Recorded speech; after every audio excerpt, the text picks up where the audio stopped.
Okay, so here we have a scan of Emmon Bach's original work. So going back here, we have a Heisler book compiled and edited by Emmon Bach. So he has a table of contents here. So one thing I should say about this is that this was a draft, and I think he meant to go back and revise it and complete it, but it looks like he never got a chance to do that. So this is the only copy I've ever seen of it, and this is a draft copy of a Heisler book. So he has an introduction here. He has a chapter that looks at the basic sounds of Heisler. He takes a look at writing Heisler, and also there's a chapter on Heisler grammar, so he gives a basic sketch of how grammar works in the Heisler language.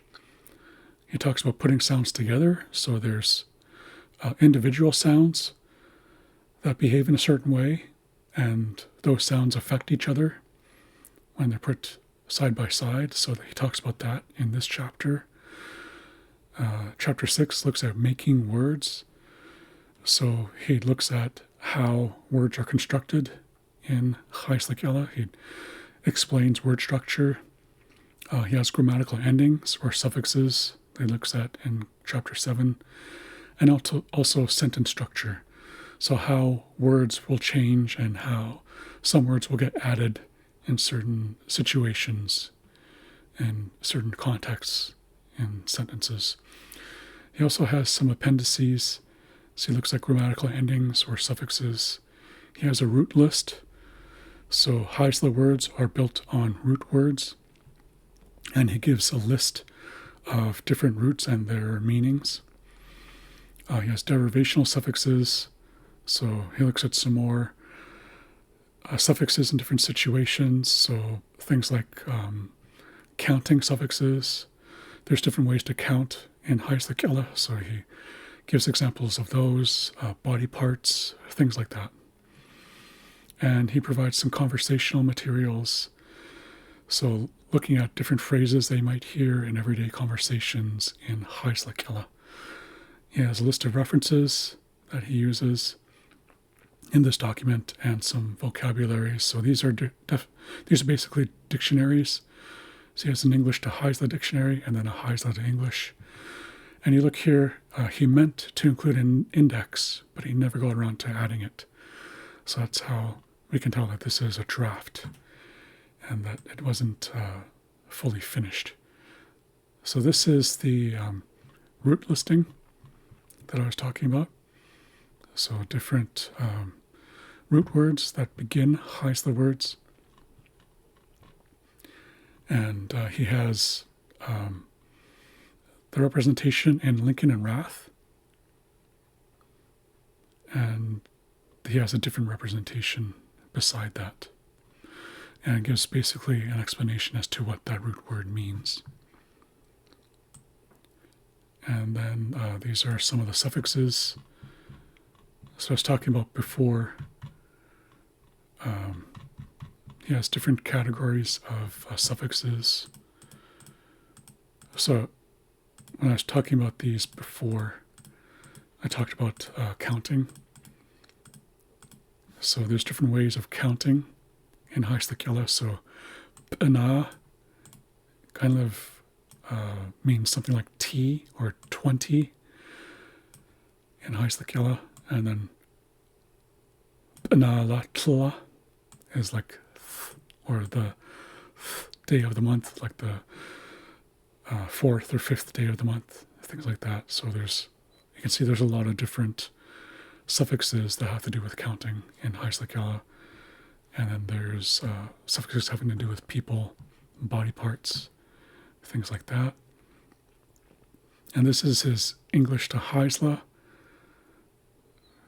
dictionary or glossary. So I want to skip down to the Heisler to English dictionary. This is my preferred method of looking up words, where the Heisler words are listed first. So you see a bun, which means maggots. And then Adam Gwali. Adam Gwali means sandhill crane. Agiat. Agiat means all gone into the house, or agiath.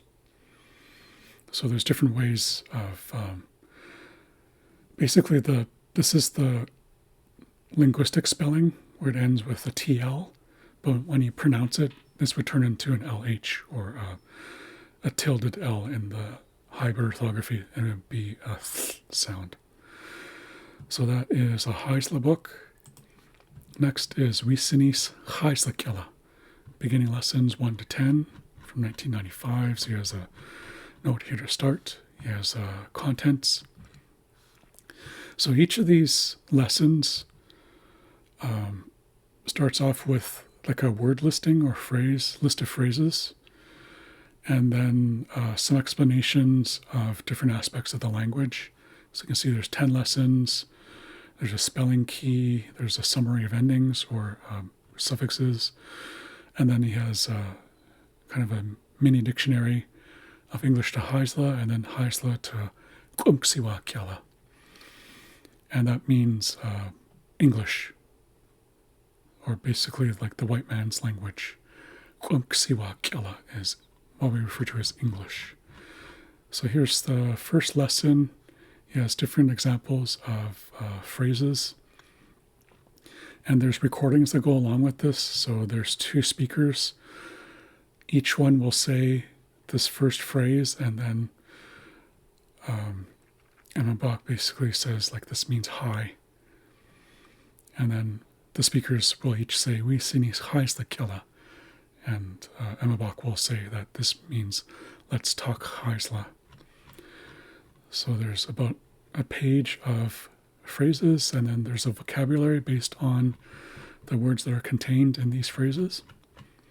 So each word in isolation, followed by a description of each word. And he has a note here that just basically describes how the accent markers are used. And then he has some explanations of sounds and spelling. So Haisla Killa has many sounds that we don't find in English. And English has sounds that we don't hear in Haisla Killa. So there are 2 things we have to do. First, we have to learn to hear, or we have to learn to hear and pronounce the special sounds of Haisla Killa. Second, we have to learn how to write them down. So he goes over different sounds and English equivalents. So B as in Bob in English, and baba'o in Haisla Killa, and then a description of what the Haisla word means.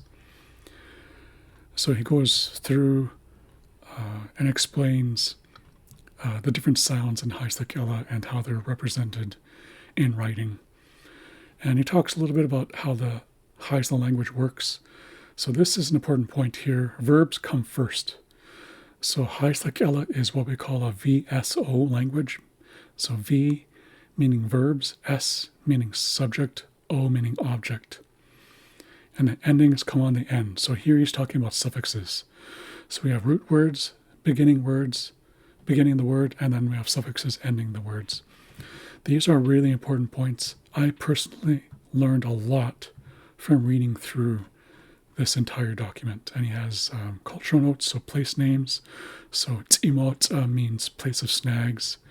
And he explains that it's actually a Simshan word, or Samalgiach, meaning people of the snow.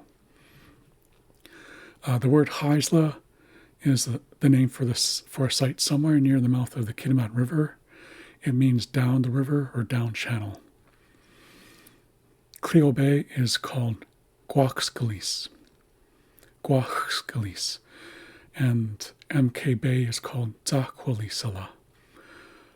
So these are really interesting points.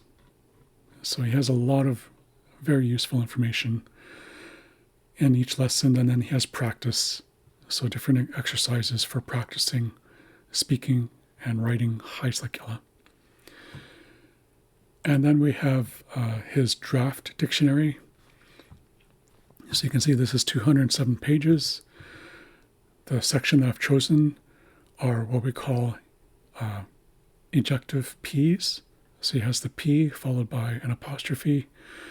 So here's a listing of high syllable words that start with apostrophe P, or as I like to call it, apostrophe. So this word here is isla, and this is singular. The next one here is plural, so it's isla. So isla is singular, isla is plural, and this means to work or fix or prepare. Next we have alagith, and this means reasons for using or reasons for working with something. This next one is alagawala, which means to work together. So you notice the accent has shifted. So here the accent is on the first syllable. You can see the accent coming after the apostrophe and the A. So this makes up the first syllable. This accent marker tells us to emphasize the first syllable. But in alagawala, the accent comes after the second syllable. So this LA. So that tells us we shift the accent to the second syllable. So it's alagawala. And then it shifts back to the first syllable in this next example, which is alagwalut. And alagwalut means working partner or companion. Next we have alala, which means working. And again, here we see a shift in the accent. So the accent is at the end of the word, which tells us to emphasize the last syllable. So this is alama, and this means to make someone or something work. And then we have alamayu, which means made to work. So again, the accent is on this syllable here, but there's another suffix that's been added, another syllable. So the accent stays the same as in alama, but we've added another syllable to the end. So I'm going to change back to my webcam here. So that was a look at Emmon Bach's first orthography. In the next video, we'll take a look at his second orthography and see how it changed. So that will be in the next video. So thank you for watching.